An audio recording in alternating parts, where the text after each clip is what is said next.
We're excited you're joining us today. This webinar will be recorded and made available on Yarra Ranges Council's website following our last webinar. I'd like to start with an acknowledgement of country. I acknowledge the traditional owners of the land on which we are meeting. It always was and always will be. I pay my respects to the elders, past and present, and the Aboriginal elders of other communities who may be here today. If you would like to acknowledge the traditional owners of the land on which you are on, please feel free to make an acknowledgement of country in the chat box. My name is Grace van der Merwe, and my role at Yarra Ranges Council is Recreation Activation Officer, and I'm excited to be facilitating the This Girl Can Local Women webinar today. Huge thanks to Vic Health for their support and for making the This Girl Can campaign available for Victorian women. So I'll just start off with some housekeeping. So as a member of the audience, you're set up on mute with your video off. So kick back, relax, and enjoy the session. We encourage you to use the chat function if you have any tech issues. So you can message directly our tech support through Moreland Community Connection. We also have the Q&A section for any questions that you might have for Brenda, which we'll ask at the end after her talk. You're welcome to use the chat function for any comments or observations you might have throughout the presentation. But if it's a question for Brenda, please use the Q&A function, and these will be answered at the end of her session. You should see access to both of these items at the bottom of your screen. If you can't, look for the three little dots and click or tap there to access the menus. So the structure of this webinar will be, first of all, we'll have Brenda presenting about her experience, and then we'll have some Q&A time. So I'd like to introduce you to Brenda, who is one of Vic Health's This Girl Can ambassadors. Brenda's going to share how she's overcome barriers throughout her life to start being active again. So I'll hand over to you, Brenda. Thanks, Grace. Thanks to everyone for joining us, and I'm really excited that there's interest in people actually trying to get active again, especially like me after a break, because I just want you to know that it's absolutely possible, even though it seems a very hard thing to do at the beginning. Please be encouraged that if I can do it, anyone can do it. I just want to acknowledge that I'm sitting on land owned by the Boon-Warran and Wurundjeri people, and in this NAIDOC week, I give them the respect and honour to their elders past, present and emerging. I am a 62-year-old woman.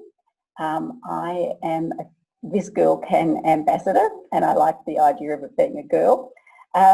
So I was asked to become an ambassador for This Girl Can because I had a big long break in exercise, my exercise program as an adult, and came back to it. So I was at school, I played netball, I played softball, I rode my bike to school, but then I became a nurse. I trained at a hospital a long time ago now, and I just got busy. I got busy studying, working shift work. It just no longer became part of my life. It wasn't a priority to me to keep fit, and so it kind of fell by the wayside in my life. And I'm not sure that I even recognised that at the time, that I had become unfit and that I had, dropped that part of my life. I did my general nurse training, and then I did my midwifery training, and life just got busy, and I got married, and it just sort of never became, it just wasn't part of my life. So when I finished my midwifery training, I had put on quite a bit of weight while I was training, so I just thought I need to get fit again. And so I was doing things like skipping, just things that I could do at home without anyone seeing me. I think one of the things I've learned about from the This Girl Can campaign is that one of the biggest barriers for women to be fit and to be active is that fear of judgment. And it's true. Like I said, I was skipping on my porch at home rather than letting anyone else see me. And so I sort of started to introduce a little bit of exercise then, but once again, it fell by the wayside.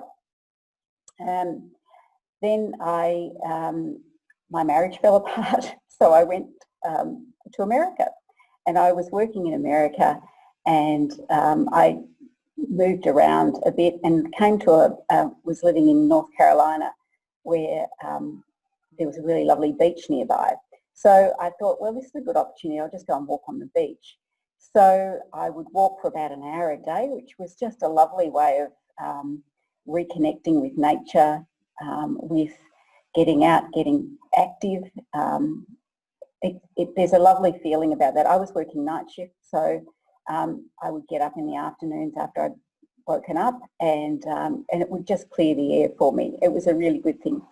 Then one time I was exercising, and I would have to drive to the beach. So I drove to the beach, and then I realised that I had agreed with someone that I would meet them for a meal that night. And I thought, well, I haven't got time to do my walk, but I still wanted to do the exercise. So I thought, well, why don't I sort of just walk a little bit and then run a little bit and then walk a little bit. That way it won't take me the hour to do my walk up to the pier and back that I normally did. So that's exactly what I did. I sort of walked for 100 metres, ran for 100 metres, walked for 100 metres, ran for 100 metres. And it was just a really good way of actually getting through the exercise in less time. So I think I finished that exercise in 45 minutes instead of the hour. And I thought, I was driving away and I thought, maybe if I just increase the time I run and reduce the amount of time I walk, I can actually probably get to where I can run. I grew up in a family where there was lots of kids, but I clearly remember my mum saying, women and cows shouldn't run. And it was a really negative thing. It was a really negative thing in my mind, because every time I'd go running, I'd have my mum's voice in my head saying that to me. Not that my mum was negative, it was just that was something that she had said. So then I thought, well, I'll just keep this, I'll just do this running a little bit more each day. The one thing that I did change though is that I started wearing 2 bras when I was going running. So the reason I did that was because, I didn't want that thing in my head with my mum saying that. So I would wear 2 bras and I would go running. That way I wasn't bouncing. So that's how I actually, after a big long break, so I was 31 years old when I was living in America. So I'd had a gap of 14 or 15 years since I left school. So that was the first way that I actually got back to exercising.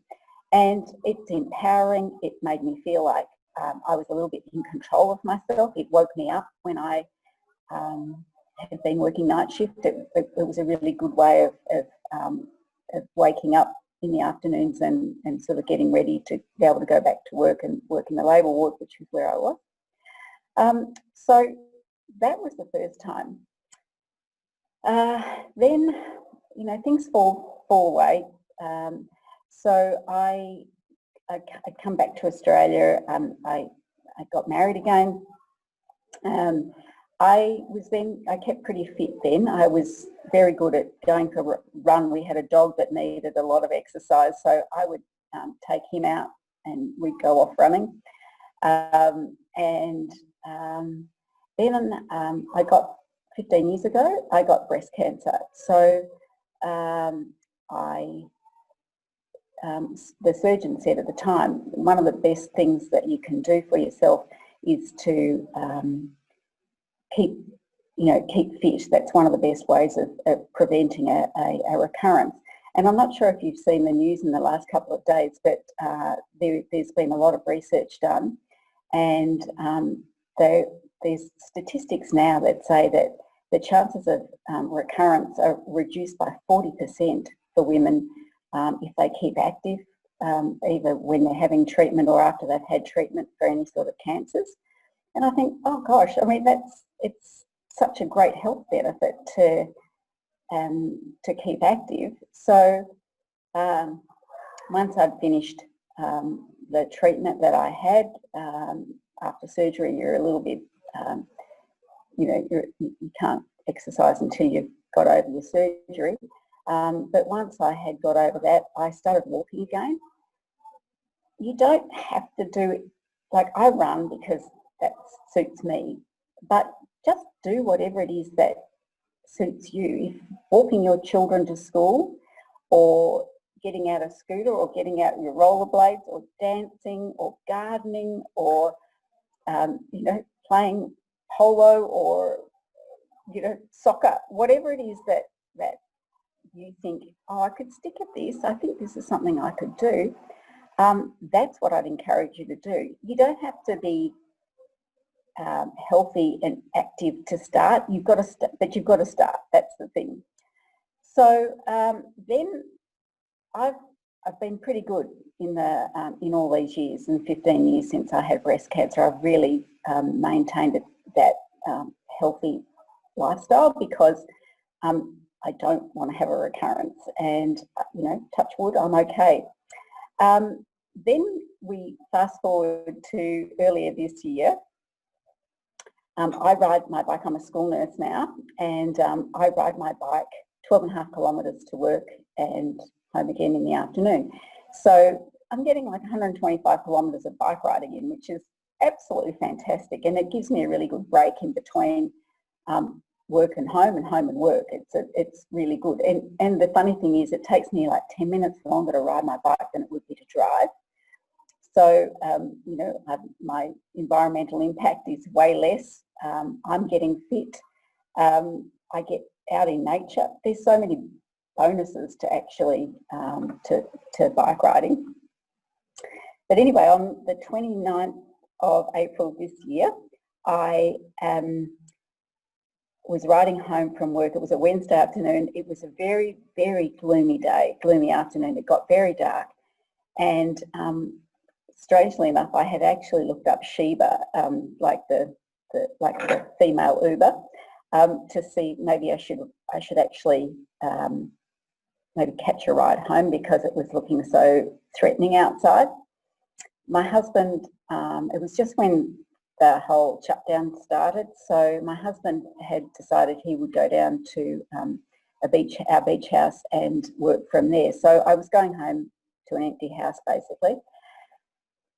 So I was on my way home from work, and something happened. I'm not sure which. I hit my head when I fell, so they came off the bike. I think I probably hit a stone or something like that, and the bike slid out from under me. I got some pretty serious injuries. I fractured my pelvis in 3 places. I fractured my collarbone. I fractured my sternum. I hit my head. I got a gash on my head. I was wearing a helmet.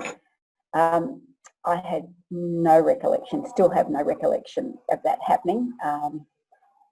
And that was at about 4:30 in the afternoon. I woke up at 7:15, and this fellow said to me, you're in the emergency room at the Alfred Hospital. And I said, what time is it? And he said, it's 7:15. And I have no recollection of those 2.5 hours. So I was sort of pretty sore and sorry for myself. My husband had to come back from the beach, and I was in hospital a few days, and then I came home. I spoke to the physiotherapist when I was in the hospital, and I said, this is on a Thursday morning after the accident, and she had come to show me how to use crutches, one-handed crutches, because I had my arm up in a sling because of my fractured collarbone. And I said, it was Thursday, and I said, you can't believe this. I said, Tuesday morning I went for a 5K run before I went to work.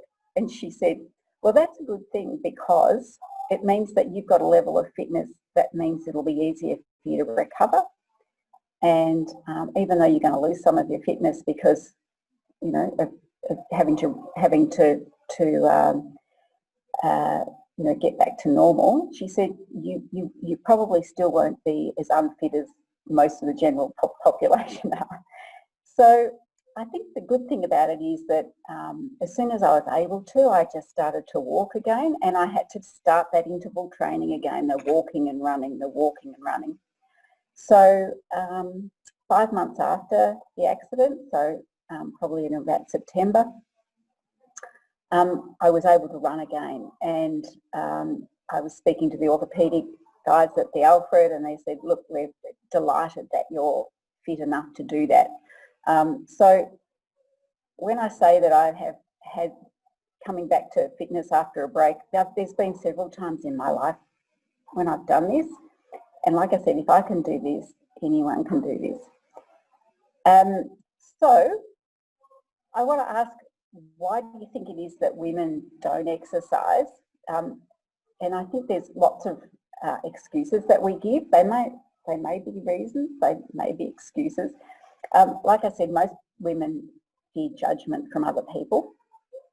And I think that's a real shame, because if I see someone out running, another woman out running, or walking a dog, or riding a bike, or playing any games, I don't judge her. I don't think, what's she doing? Or, you know, she's not fit. I think that's all in our own minds. And I kind of think that if you put on the gear and off you go and do whatever it is that you're good at, or that you want to do, no one's going to judge that. It's really the demons in our minds that are telling us that. So just ignore that. Some of the other things that we tell ourselves is like, I'm out of shape. You know, I won't be any good at this. But most people are when they begin to get fit again. So that's okay. Just start slowly. And after about 12 weeks of doing something, it's your physique starts to change, and you actually begin to notice changes in yourself, and you probably get to the point where you're actually looking forward to going out and keeping fit. We tell ourselves that we don't have time to get fit, but we've all got the same amount of hours in the day, so it's really about prioritising, and I think our own health is worth prioritising so much. There's a gym that I pass on my bike ride into work each day, and there's a big sign, a big banner out the front, and on it it says, there's people inside here training who are busier than you. And I kind of have to laugh every time I see it, because I think, oh, you know, maybe we could carve out a little bit of time in the day for ourselves. We think that our kids or our partner are more important than we are, and that, you know, their needs come before ours. But you are actually a much better person if you are fit and you are feeling like you're self-fulfilled and that you are healthy. Take your kids with you when you go for a walk. It's a great thing for them to see that this is an important priority for you. What else have I got here? I don't have the clothes or the equipment. When you're starting out, you don't need special clothes or equipment. Like I said, I started wearing 2 bras. I've got really, really good sports bras now. So I make sure that I, you know, replace them when I need to. I also have got, you know, a good pair of shoes. But apart from that, I just wear whatever's closest on the shelf. All right, what else? I don't think of myself as a runner or a swimmer or a hockey player, whatever it is that you're wanting to do. But it's interesting, if you go out there and do it, then I guess that's who you are. You know, you are a runner, or you are a walker, or you are a dog walker, or you are a, you know, badminton player, or whatever it is that that you're doing. I don't have the willpower. That's a big one, but I think it's something that you just, if you start slowly and that you just keep doing it. There's that lovely song that, you know, from little things, big things grow. And if you just keep doing things over and over again, it becomes a habit, and it becomes a lifestyle, and it really becomes part of who you are. And it's interesting, because then other people start recognising that that's part of who you are as well, your family and your friends. I think one of the things that I have noticed, and I said before that we've got a beach house, so we have a lot of people come now that we're back from, we're allowed to go more than our 25k. We have people come and stay with us, and I kind of like to cook, and I like to be the hostess with the mostess. And so when people would come and stay, I would think, no, I can't go for my park run on a Saturday morning. I need to be home. I need to give people breakfast. I need to be here. I need to be the hostess. I need to make the coffee. And then I got to the point where, doing that time and time again, I kind of got to resent having people with us because it meant that I couldn't do what I wanted to. So I was talking to my husband about it. He says, if you just go and do your park run and then come home, he said, everyone will just be sitting around having their coffee and, we'll have breakfast when you get back. And so I've been doing that, and no one says, where have you been? Or, we're late having breakfast or anything. It's fine. People are really able to, accept the choices that you make. And if you aren't so hard on yourself, then you can probably maintain those things. I don't enjoy exercise. That's a big one.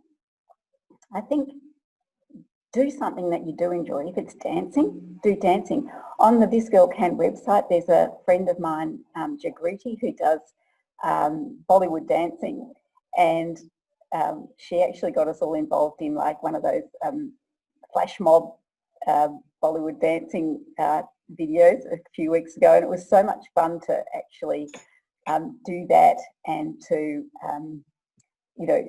do something that I hadn't tried before to keep fit. It was a great thing to do during lockdown, in Melbourne. So look, just be open to anything. I'm seeing that people are putting up things that they like to do, like, trail walking and hiking. It's just great. Whatever it is that you think you can maintain, just do that. I keep quitting.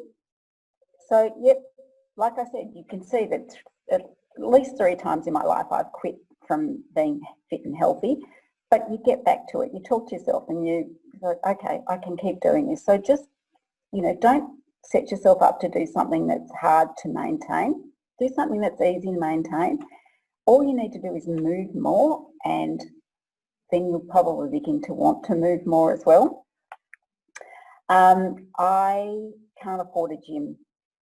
That's another reason that we might tell ourselves, yep, I agree, gyms are expensive. Was going to a gym before lockdown, it was like $105 or something a month. Well, I've kind of worked out during lockdown, I don't really need the gym. I got one of those, is it TRX things and I put it up in our carport, and I've been pulling myself using my own body weights on that. And I've been running and I've been bike riding, and I'm maintaining a level of fitness. So, if gyms are too expensive, work out, what you can do at home. There's so much stuff online that about keeping fit at home, particularly since the COVID crisis happened. So there's lots of free stuff online, and it uses equipment that you might have around the house, like filling up your orange juice bottle. That's 2 litres, that's 2 kilos of water. If you lift those up, that's actually really good weights. Or using, a step as a bench and pushing up on that, or whatever. There's lots of hints online if you just go online and check. I'm not seeing changes. Like I said, after about 12 weeks, this is one of the other reasons. After about 12 weeks, you will start to see changes in your body shape and your fitness level, which is really very rewarding. I'm too stressed. Well, exercise actually reduces stress, and I know it sounds weird when you hear about it, about the endorphins that you get from exercising. It is addictive after a while, and you don't need to do a lot of exercise to actually get that high that you get from being in control and being energized by exercising. I'm tired and sore. Everyone who begins an exercise program will probably be tired and sore So you just need to keep going with it. If you can hear people singing in the background, like I said, I'm a school nurse and there's people practicing at the moment. So I can't commit. You can commit if you just think of it as something that's a fun thing. That's a really good way of doing it. If you have a disability, there's lots of clubs and councils that have got exercise programs that accommodate people with disabilities. I know I do park run, and when, not at the moment because it's not happening because of COVID, but there are people that are Achilles volunteers that will help people run who are blind, and they make sure that park runs are places where wheelchairs are accessible and people can complete the course in a wheelchair. The things that you get, the positive things that you get from exercising, it makes you feel good. It really does. Like I said, the endorphins are there. You get a sense of achievement. You become healthier, which is my motivation really. You get out in nature and you enjoy natural beauty. I love running around my neighbourhood and seeing what's blooming in people's gardens and things, and seeing birds, rosellas and beautiful things like that. I feel better. I don't feel like a slug on the sofa anymore. I kind of feel like I can actually eat that extra piece of, cake or whatever. If you're a great example to your kids and your family, if you make this a priority in your life, you'll feel happier and more in control. You'll be able to do more. Just, doing half an hour of exercise, a day or every other day means that you'll become stronger, you'll become more resilient, and you're able to cope with even anxieties and things. It's really a positive. I want you to view this as me time. Like that's special time that you need to set aside for yourself. As women, we often look after the needs of other people before we look after our own needs. And so sometimes just making yourself a priority and making it me time is an important goal, and something that will tell other people that you value yourself and that you respect your body, and that they'll start to do that to you as well. You'll get more energy for sure. It's really a good thing. You'll improve your sleep patterns because you'll be tired because you've actually gone out and exercised, so you'll sleep better. And it's an empowering thing. It just makes you feel good. I just want to show you something. So I started, like I said, just doing these 5K runs with Park Run. Park Run, I love Park Run because it's, I'm not sure if you've heard of Park Run, it's their 5 kilometre timed runs. They're at 8 o'clock Saturday mornings. It's a great reason to get out of bed on a Saturday. There are 408, I think, park runs around Australia. There are 100 park runs in Victoria. So there's probably one near where you are. You just need to go on their website and fill in a few details, and then you'll get one of these, a barcode, and you take the barcode with you when you go running and to one of the park runs, and they start at the same time, and you just run or walk, talk, take your dog, take your kids in a pusher, it doesn't matter. As long as you do the 5K and show them your barcode at the end, you'll get a time. And then it's not a race between you and anyone else. It's just, it's about you, showing yourself that you can maybe improve your time from the previous week. I don't know if you've seen the video that I did for This Girl Can, but at that time it was like early this year, and I said, look, I don't have a PB of an 18-year-old. At that time I was 61, and I said my PBs won't be the same as an 18-year-old, but my personal bests are great for me, and that's all they are. It's a private thing that I know what I've done, and I push myself to maybe do better than I've done before. So I was running 5Ks, and we lived in America for 8 years, came back 4 years ago, and we lived in New York, and I would get out and I'd see the New York marathon every week. We lived in Brooklyn, and it ran up a street parallel with our apartment block. And I'd go out there and I'd look at all these people running, and I'd think, you know, you're all amazing. I was just in awe of these people who could run that far. So I actually got an opportunity. It was a long story, but I'll just say that I got an opportunity to actually go and do that 3 years ago. So I did it. I went to America. I told myself I can do this. If you can do a park run, you can do. I thought it's just like 8.5 park runs. I can do that. You know, if I have a rest in between each 5K, I can do it. So here's a photo of me when I finished the New York Marathon, and here's my medal. I'm very, very proud of my medal. It was such a good thing to do. I'll never do another marathon as long as I live, but I did the New York Marathon, and the feeling that gave me was unbelievable. And you know, it was a great way of seeing New York from streets that normally aren't closed. But like I said, it's just a case of sticking at something, and you can actually achieve a lot. What I would say for those of us who are getting back to exercising after a long time, start slowly. Don't think you can run a marathon straight away, because it takes a bit of exercise to get the fitness levels. And the other thing is, you don't want to injure yourself. So if you're coming back from being pregnant, or if you're coming back from not being fit, check with your doctor first. Always a good idea. Get the clothes, and I get my clothes and gear out the night before, because even though this is part of my lifestyle, I can still talk myself out of going for a run. So I get my clothes out the night before. I have them all sitting beside the bed. I put them on.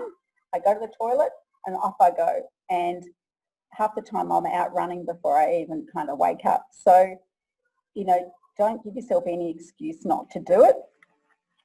I always stretch before I go, because you really need to warm up your muscles before you go out and do running or any exercise, really, because you don't want to injure yourself, and you can injure yourself if you're not warm. I wear one layer less clothing than I think I need, because you always get hot running. If you need motivation, I take my phone with me with earphones, and I listen to, usually when I'm doing a fun run or something, I listen to Pink, because the beat of her songs are so good, and you just keep going with them. Sometimes I listen to audiobooks and just jog at my own pace. That's fine too. Equipment, you don't need to spend a lot of money on equipment. Like I said, I just bought a couple of good bras. I bought a good pair of shoes. I spent about $25 on a screech alarm, which I wear when I go out running in the dark in winter, just as a precaution. I've never had any problems running in all the years I've been doing it. But you want to, you can run with your dog. Take a book bag with you if you're going with your dog, because sure enough, they'll do it when you least expect it. But like I said, interval training is a really good way of increasing your level of fitness. So, run for 30 seconds, walk for 2 minutes, run for half a minute, walk for, 2 minutes, run for 2 minutes, walk for 1 minute. Just increase your running or your walking if it's running that you want to do. What else can I say? If you can run, a couple of kilometres, guess what? You're a runner. So take some, give yourself some kudos. Pat yourself on the back. Don't be impatient. Just let things come. If you do get injured, take the time out that you need to recover. Don't compare yourself with others, because you're the only one that you should compare yourself to, and go at your own pace. So the park run, like I said, they're free community events, and hopefully they'll be starting again soon. And they're kid-friendly, they're dog-friendly. You can take a pusher with children in it. You can take your dog as long as you keep them on a short leash. There's volunteering opportunities if you need to. So I encourage you to do that. So are there any questions? Thanks, Brenda. That was a fabulous presentation. It was so great to hear your story, and you gave so many tips that I think I'll even use some of those. And we do have some questions in the Q&A. So if anyone in the audience would like to ask questions, just use the Q&A and I can ask Brenda your questions. So the first one is, for times when Brenda didn't want or feel that she could do it, what stories or self-talk did you use to get going again? I actually think that the best thing to do is just to say to yourself, you know, I made a commitment to do this and I'm going to do it. I'm doing this for me. I'm not doing it for anyone else. And I'm the one that misses out if I don't do it. So, you know, they're really good things, good ways for me to keep going. Definitely. And are you able to share any tips on how you've turned starting exercise again into a habit? So one of the attendees says that they're good at getting going, but they find it hard to make it a long-term priority and routine, which is a great question. That is a good question.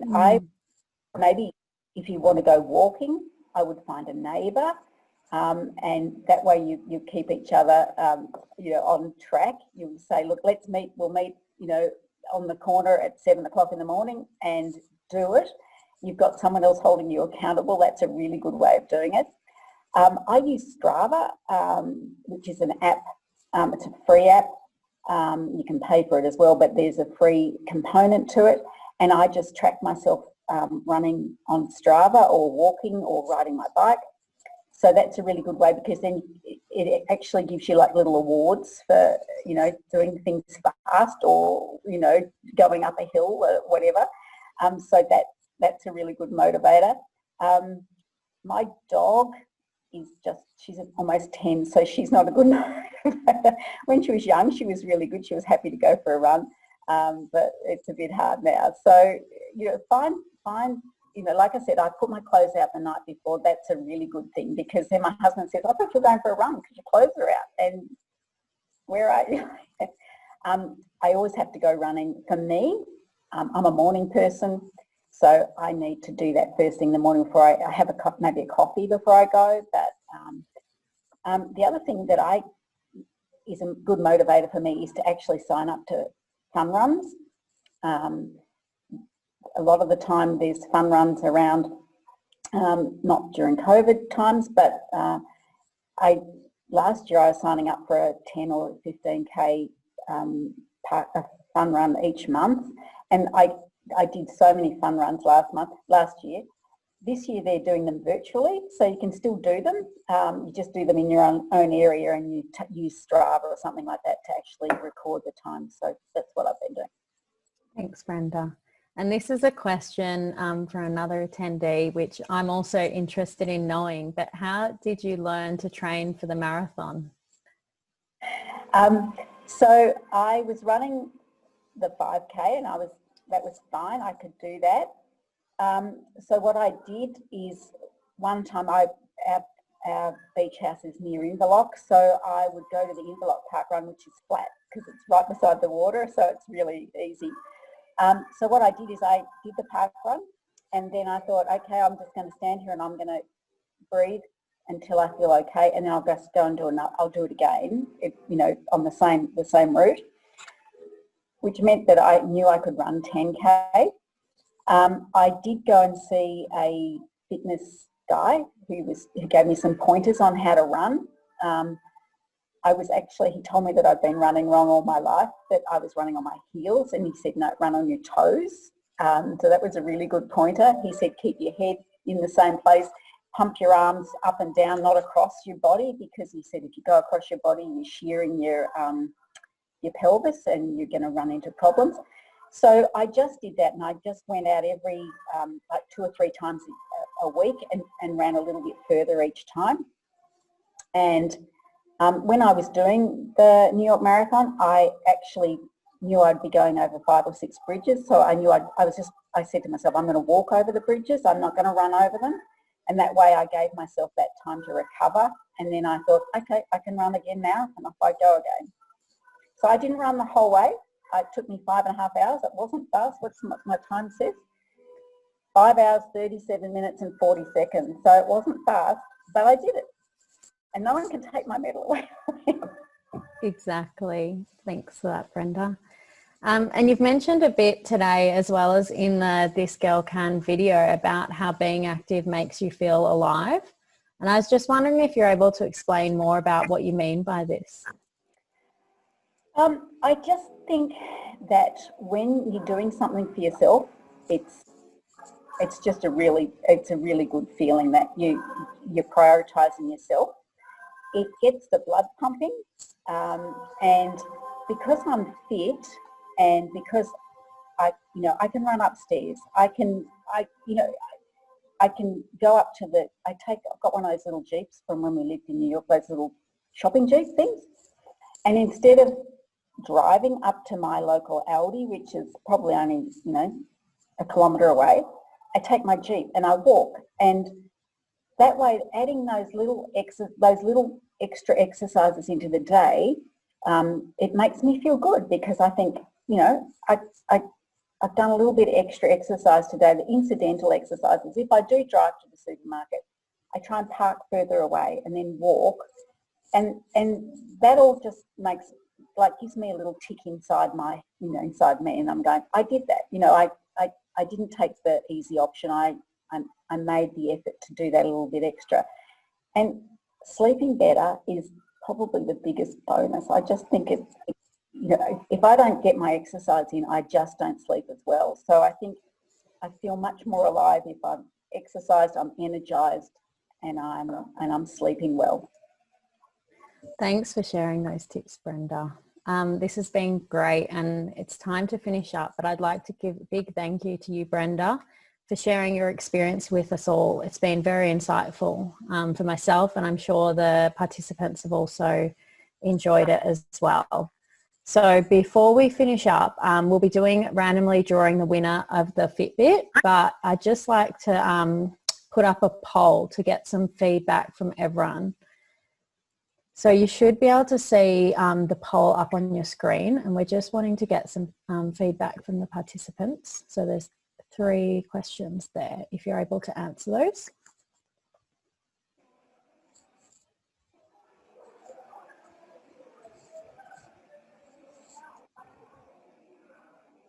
And I'd also like to mention, while you're answering the poll, Tamara has put in the chat some great resources that Brenda has put together about the different ways you can be active. So you are able to save the chat if you wanted to save those resources. You just press the 3 little dots at the bottom right corner of the chat, and you can save that if you did want to save those resources.